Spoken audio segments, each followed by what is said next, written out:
one of the key focus of this meeting are the youth and their role in driving education and helping to shape policy that affects them. And I'm here with Raisa Hamilton and Dominique Newton, both youth delegates, and I'd like to say that Raisa was actually the youth delegate that represented the Bahamas in 2012 in Mauritius, where the 18th Ccem was held. And so I'm going to talk to you and I'm going to ask you about your experience here in comparison to Mauritius and some of the things that you've been talking about. Well, ladies, what are some of the topics that have come up in your youth forum that are issues that the youth feel need to be addressed and are a priority for your age group? Okay, one of the issues that was addressed so far was the quality of education for our young people. And today, in a session with the teachers and stakeholders, we talked about how can the adults be involved with youth service projects in regards to our young people instead of pushing them aside after they would have made some wrong choices in life growing up. Dominique, I've heard that you're one that likes to work with those that are considered rejects or at risk. Why is it important? Why do you think it's important? I heard you pose a very important question. I'm going to let you tell us the question that you posed and why you felt the need to raise that question.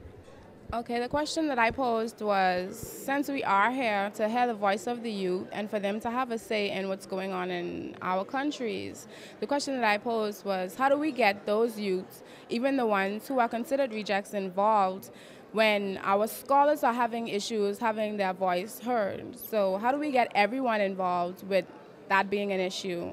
And the reason that it's so important to me is because once upon a time I was considered a reject myself.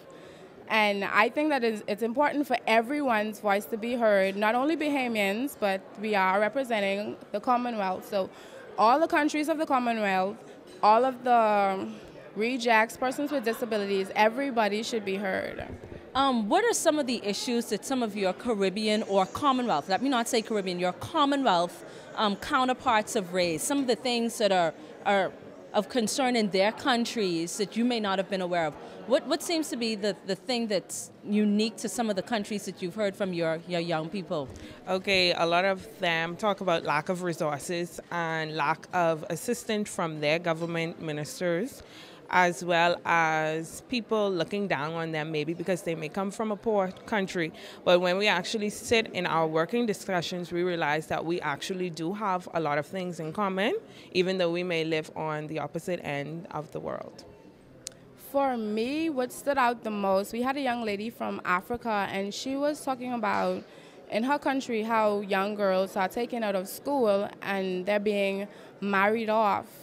And that's an issue because they're not able to complete their education, and that's a serious issue, and she's passionate about it, and I understand why, because I do not see myself being taken out of school and stopping my education completely to be a wife.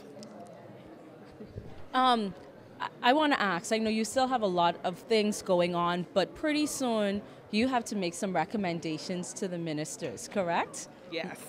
What do you think may be one of the recommendations that you make out of all the plenary sessions and discussions and meetings that you've had? What do you think may be one of the issues that may actually be taken to the ministers as one of the priorities for the youth delegate? I think one of the things that will or should be taken is that students actually do have a voice, especially when it comes to planning in regards to their education. So hopefully they take that one to the ministers, as well as the ministers assisting within education and it's moving away from the chalk and talk form of education and focusing on a holistic approach to education. For me, I think that our student leaders, our youth leaders should be involved in policy making, and I think it should be a process whereas all the decisions that are made concerning the country, especially the youth should be involved. And for me, I want that to be established, not just talked about, but established. Well, thank you so much, ladies. Like I said, these are the youth delegates of the 19th Ccem, and everybody has talked about, how important this youth forum is because we have to hear from them. They are so much closer to the students in our school than the adults are, and so they want to know exactly how these students feel. Ms. Newton raised a very good point that, you know, a lot of times those persons that are pursuing education, that are scholars, that are youth scholars, they have a hard time having their voices heard. So imagine that individual, that young person, that student who doesn't have a voice because somebody regards him as somebody that may not have anything substantive to contribute to. So we're all a part of this process, and it's important that we engage as many of our stakeholders as we possibly can.